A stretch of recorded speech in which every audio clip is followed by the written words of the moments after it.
Beberapa gejala tumor ataupun kanker yang dialamin oleh adikku. Nah, kalau sebenarnya banyak banget ya gejala tumor ataupun kanker yang teman-teman bisa cari di internet, mungkin bisa tanya ke dokter. Nah, kalau ini aku sharing berdasarkan pengalaman dari adik aku. Nah, adik aku terkena tumor yang sudah mengarah ke ganas itu karena kurang menjaga pola kehidupan, kurang menjaga pola makanannya dia, akhirnya dia terkena tumor ataupun kanker. Nah, gejala-gejalanya apa aja sih yang dialami oleh adikku? Yang pertama, dia ini ada benjolan di tubuh. Jadi kalau misalkan kanker ataupun tumor, biasanya memang pasti ada benjolan di tubuh.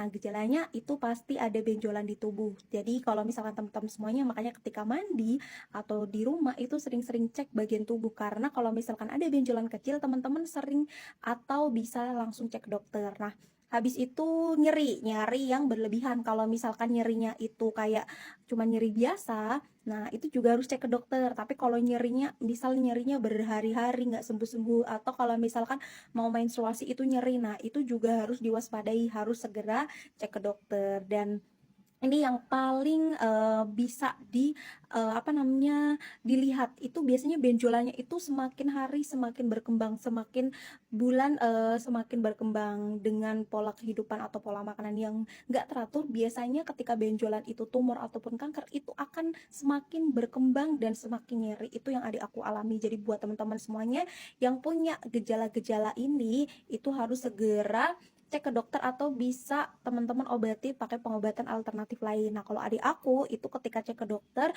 dokter nyaran buat yang namanya operasi, tapi adik aku tuh nggak mau yang namanya operasi. Kenapa?